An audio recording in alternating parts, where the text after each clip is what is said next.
नमस्कार दोस्तों। ओम नमः शिवाय। हर हर महादेव। दोस्तों, सावन के महीने में शिवलिंग से यह गुप्त चीज ले आना, अपने घर आपकी सभी मनोकामनाएं पूरी होंगी। इतना पैसा आएगा कि गिनते गिनते थक जाओगे। भगवान भोलेनाथ जी के आशीर्वाद से अपने जीवन में बहुत उन्नति करोगे।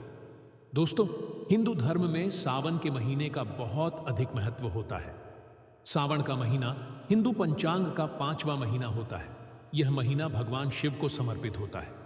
इस महीने में शिव भक्त भगवान शिव की विधि विधान से पूजा अर्चना करते हैं और सावन के महीने के सोमवार का महत्व और भी अधिक होता है। इस माह में शिव की पूजा अर्चना करने से सभी मनोकामनाएं पूरी हो जाती हैं। धार्मिक मान्यताओं के अनुसार सावन के महीने में भगवान शिव और माता पार्वती की विधि विधान से पूजा करने भक्त की मनोकामना पूरी होती है। इसके साथ ही सावन के सोमवार व्रत रखने से भोलेनाथ की विशेष कृपा प्राप्त होती है। दोस्तों, सावन महीना का आरंभ 22 जुलाई 2024 दिन सोमवार से हो चुका है और सावन महीने का समापन 19 अगस्त को होगा। कहा जाता है, इस सावन के महीने में किसी भी व्यक्ति ने भगवान भोलेनाथ की थोड़ी सी भी पूजा साधना क्रिया कर ली तो उस व्यक्ति के जीवन की सभी मनोकामनाएं पूर्ण हो जाती हैं। उस व्यक्ति के जीवन के हर कष्ट खत्म हो जाते हैं और उस व्यक्ति के जीवन में धन आना शुरू हो जाता है। भक्तों, वीडियो आगे शुरू करें उससे पहले भगवान भोलेनाथ के सच्चे भक्त ज्ञान गुरु चैनल की इस वीडियो को लाइक अवश्य कर दें और कमेंट बॉक्स में हर हर महादेव सच्ची श्रद्धा से लिख दें, जिससे कि भगवान भोलेनाथ जी का आशीर्वाद आपको सीधे प्राप्त हो सके। दोस्तों, आज की इस वीडियो में हम आपको बताएंगे कि सावन के दिनों में आपको भगवान भोलेनाथ के मंदिर जाकर के क्या क्या भगवान भोलेनाथ को अर्पित करना और वहां से वापस क्या लेकर के ना है, ताकि आपके घर की गरीबी, दरिद्रता, परेशानी, कष्ट, दिक्कतें हमेशा के लिए खत्म हो जाए।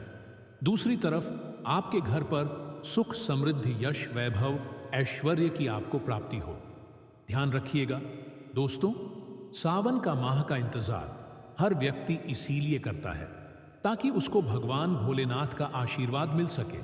कहा गया है कि देवों के देव भगवान भोलेनाथ अगर किसी भी व्यक्ति को आशीर्वाद दे दें तो उस व्यक्ति का साक्षात काल भी आकर कुछ नहीं बिगाड़ पाता है। इसीलिए आज की इस वीडियो में हम आपको बताएंगे कि कैसे आप सावन के दिन, जो बहुत ही पावन दिन है, इस दिन भगवान भोलेनाथ को प्रसन्न कर सकते हैं।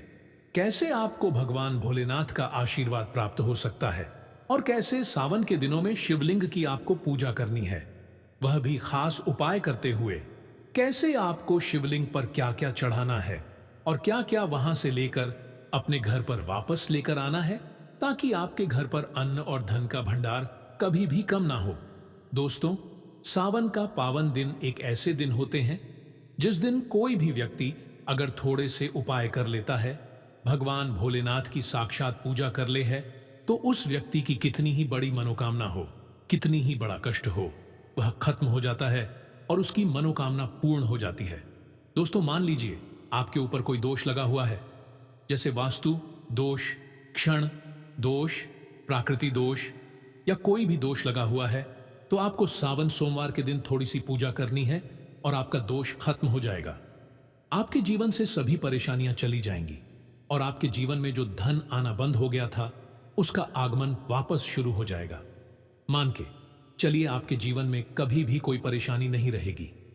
बस दोस्तों, आज की इस वीडियो को लास्ट तक देख लीजिए और मान के चलिए, भगवान भोलेनाथ के आशीर्वाद से आपकी सभी मनोकामनाएं भी पूरी होगी और आपके जीवन की सभी परेशानियां भी चली जाएंगी। देखिए, एक बात कही गई है कि जब भी हम भगवान भोलेनाथ की पूजा करते हैं, हमें धैर्य रखना चाहिए, विश्वास रखना चाहिए और श्रद्धा के साथ भगवान भोलेनाथ की पूजा करनी चाहिए, क्योंकि भगवान भोलेनाथ बहुत ही भोले हैं। वह किसी भी व्यक्ति की थोड़ी सी ही पूजा से, साधना से तुरंत ही प्रसन्न हो जाते हैं। इसलिए दोस्तों, सावन सोमवार के दिन कुछ ऐसी चीजें हैं जो आपको अवश्य पता होनी चाहिए, क्योंकि सावन सोमवार के दिन अगर आप भगवान भोलेनाथ के सामने पूजा करने जा रहे हैं, तो मान के चलिए दोस्तों, आपने अगर कोई गलती कर दी तो भगवान भोलेनाथ आपसे क्रोधित हो जाएंगे और आपने सही तरीके से पूजा की होगी तो साक्षात आपको भगवान भोलेनाथ उसी दिन आशीर्वाद दे देंगे और उस दिन के बाद आपके जीवन में कभी कोई परेशानी नहीं आएगी। आपको हमें एक एक चीज बताने जा रहे हैं, इसलिए इस वीडियो को लास्ट तक देखिएगा। सबसे पहले आपको भगवान भोलेनाथ के मंदिर जाना होगा। ये जितने भी उपाय आपको बताए जाएंगे, यह मंदिर के उपाय होंगे। देखिए, होता क्या है कि कई लोग हमसे पूछते हैं कि गुरुजी, हमारे घर पर शिवलिंग है, क्या हम घर पर पूजा नहीं कर सकते हैं? तो इसका उत्तर है नहीं दोस्तों, आपको मंदिर जाना पड़ेगा, क्योंकि मंदिर का जो शिवलिंग होता है और जो घर का शिवलिंग होता है, इसमें बहुत ज्यादा फर्क होता है। जो मंदिर का शिवलिंग होता है दोस्तों, इसकी जो एनर्जी होती है वह आपके घर के शिवलिंग से करोड़ों गुना ज्यादा होती है। इसमें ऐसी सकारात्मक ऊर्जा होती है जिसके सामने अगर आप थोड़ी सी पूजा करते हैं तो तुरंत ही उसका फल आपको मिलता है और आपके जीवन की हर परेशानी चली जाती है।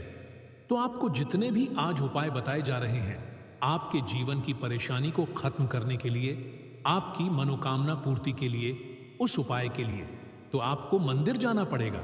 और सावन सोमवार का पर्व पड़ रहा है, वह आज दिन सोमवार को पड़ रहा है।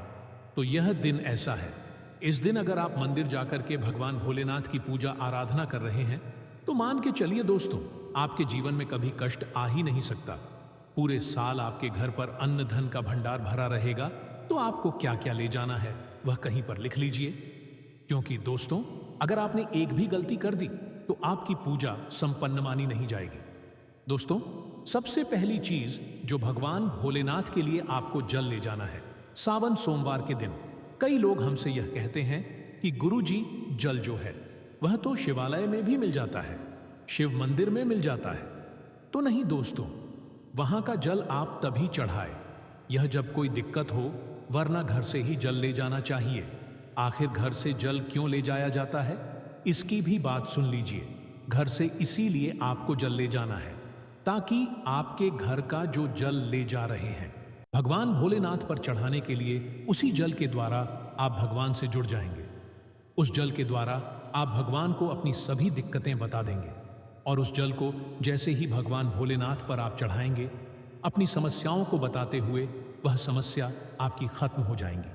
इसलिए घर से जल ले जाना आवश्यक होता है।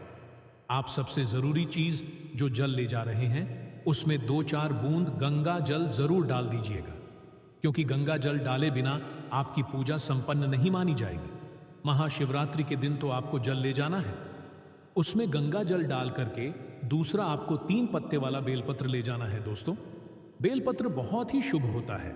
आपने अगर मान लीजिए एक तरफ 1000 कन्याओं को खाना खिलाया है, दूसरी तरफ भगवान भोलेनाथ को बेलपत्र चढ़ाया है, तो यह दोनों बराबर माने जाते हैं, इसलिए बेलपत्र जरूर ले जाए।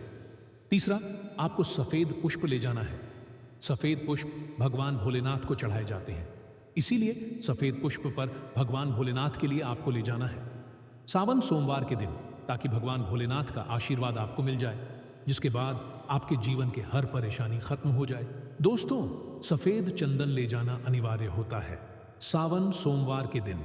और ध्यान रखिएगा दोस्तों कि भगवान भोलेनाथ को अगर आप दूध अर्पित करने जा रहे हैं तो एकदम कच्चा दूध होना चाहिए, पका हुआ दूध नहीं होना चाहिए, कच्चा दूध होना चाहिए। अब आपको और क्या क्या ले जाना है देखिए। अगर आप चाहते हैं कि आपकी हर मनोकामना पूरी हो तो एक डिब्बा लीजिए, उसमें काली मिर्च भरकर ले जाइए। देखिए, बहुत ध्यान से सुनिए, जितनी आपको बातें बता रहे हैं, एक डिब्बे में काली मिर्च भर के एक लाल कपड़ा लीजिए, उसमें लौंग कपूर, इसको मौली धागे से बांध करके आपको अपनी जेब में रख करके ले जाना है। सिर्फ इतनी चीज आपको ले जानी है आज के दिन को। अब आपको पूजा कैसे करनी है, चलिए आपको बताते हैं, बहुत ध्यान से लास्ट तक देखिएगा। और जितनी भी चीज आपको बताई जा रही है, इन चीजों को आपको ले जाना है और शिवालय से वापस लेकर आना है अपने घर पर, ताकि आपको धन की प्राप्ति हो सके, आपकी कोई भी मनोकामना हो वह पूर्ण हो जाए। भक्तों, आप पहले जाएंगे मंदिर। सबसे पहले आपको इस बात का ध्यान रखना है, मंदिर जाने से पहले ही काले या नीले कपड़े का धारण करके मंदिर ना जाएं, वरना भगवान भोलेनाथ का आपको क्रोधित रूप देखना पड़ सकता है। सबसे पहले आपको यह करना है कि पतली धार बनाते हुए जल भगवान भोलेनाथ को अर्पित कर देना। बहुत ध्यान से सुनिए भक्तों, पतली धार बनाते हुए भगवान भोलेनाथ को जल आपको अर्पित कर देना है। अब आपको यह करना है दोस्तों कि भगवान भोलेनाथ को चंदन लगाना है। चंदन लगाने के बाद भगवान भोलेनाथ पर 3 पत्ते वाला बेलपत्र रखना है। 3 पत्ते वाला बेलपत्र रखने के बाद आपको भगवान भोलेनाथ पर सफेद पुष्प अर्पित कर देना है। सिर्फ इतना आपको करना है। दूध अगर आप चढ़ाना चाहते हैं तो दूध भी आप चढ़ा सकते हैं। इतना आपको करना है। इतना करने के बाद आपको वहां पर खड़े होकर 108 बार बहुत ध्यान से सुनिए। 108 बार आपको ओम नमः शिवाय मंत्र का जाप करना है, या तो आप 108 बार कर लीजिए। यह 3 ऐसी चीज है जो आपको करनी है। इतना करना है। अब आपको क्या करना है, एक डिब्बा जो काली मिर्च का आप ले गए हैं, उस काली मिर्च के डिब्बे को आपको शिवालय के जो गिरता हुआ शिवधारा है, जो शिवलिंग से वहां पर पानी गिर रहा है, उसी शिवहरि के पानी से आपको छू आना है और अपनी जेब में वापस रख लेना है। ये जो लाल पोटली आप ले गए हैं बंद करके लौंग की, इसको भी छुआ लेना है, वापस रख लेना है। अब आपको क्या करना है, जिस लोटे में पानी ले गए थे या जिस लोटे में भी आप दूध ले गए थे, उसमें आपको क्या करना है, आपको जो भगवान भोलेनाथ का पानी वहां पर गिर रहा है, भक्तों ध्यान रखिएगा, शिवलिंग की जो पानी नीचे गिर रहा है, उसी पानी का थोड़ा सा पानी अपने लोटे में ले लेना है। ध्यान रखिएगा, जो आपने लोटे में पानी भरकर ले गए हैं, वह पानी वापस बचाना नहीं है। वह तो पूरा आपको भगवान भोलेनाथ को अर्पित कर देना।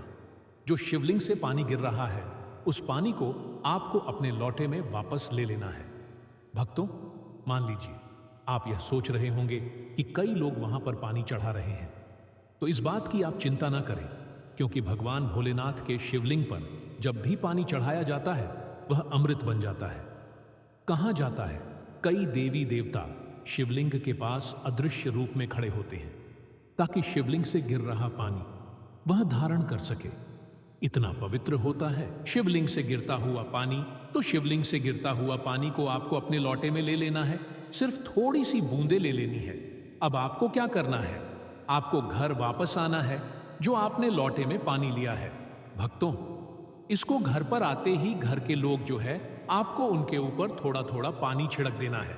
घर के हर कोने में पानी छिड़क देना है। घर के मुख्य द्वार पर पानी छिड़क देना है। सिर्फ इतना आपको करना है। इतना आपने कर दिया। अब मान लीजिए पूरे साल आपके घर पर नकारात्मक शक्तियां नहीं आ पाएंगी। आपके घर पर कोई काला जादू, काली विद्या करवाने की कोशिश करेगा तो वह आपके घर पर नहीं कर पाएंगे। इससे आपके घर से नकारात्मक शक्तियां चली जाएंगी और सकारात्मक ऊर्जा आ जाएगी। यह जो अब काली मिर्च का भगवान भोलेनाथ जी के शिवलिंग से छुआ कर लाए हैं, इसको पूजा घर में रखें। ये जो काली मिर्च का डब्बा है आपके पास, इसे कभी भी आप किसी शुभ कार्य के लिए निकालें। जैसे मान लीजिए आप बिजनेस मीटिंग के लिए जा रहे हैं, नौकरी की प्राप्ति के लिए जा रहे हैं। काली मिर्च घर के मुख्य द्वार से पहले रख के उसको कुचलते हुए निकालिए। मान के चलिए आपके काम में जो भी बाधा आने वाली होंगी, वह बाधाएं भगवान भोलेनाथ के आशीर्वाद से अपने आप ही हट जाएंगी और आप जिस कार्य के लिए भी जाएंगे, उस कार्य में आपको सफलता मिलेगी। दोस्तों, भगवान भोलेनाथ का यहां पर आपको साक्षात आशीर्वाद मिलेगा।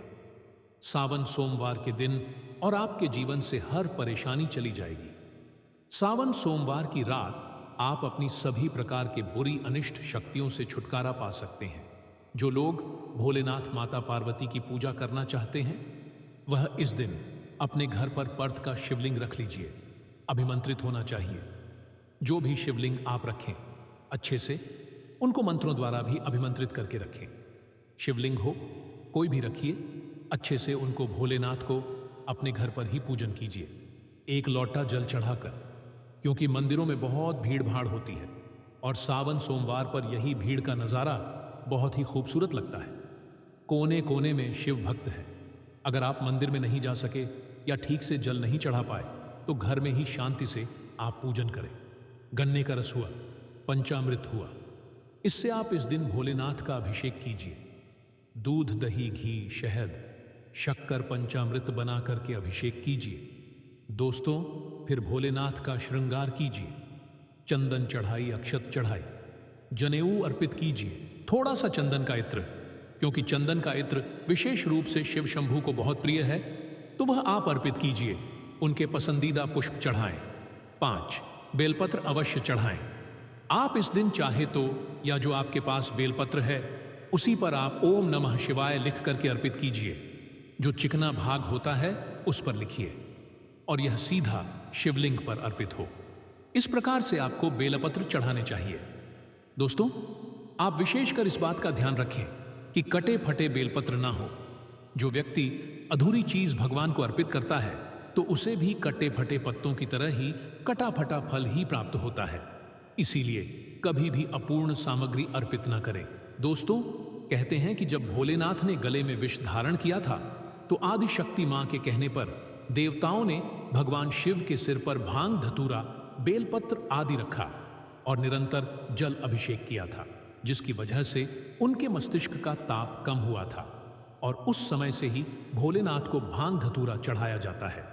और यह बात भोलेनाथ के भक्तों में बहुत कम लोगों को ही पता है कि किस कारण से शिवलिंग पर भांग धतूरा चढ़ाया जाता है। दोस्तों, अगर आपके घर में शिवलिंग है तो आज के दिन आप चाहे तो शिव जी का त्रिशूल हुआ, डमरू हुआ, यह भी आप उनको अर्पित कर सकते हैं।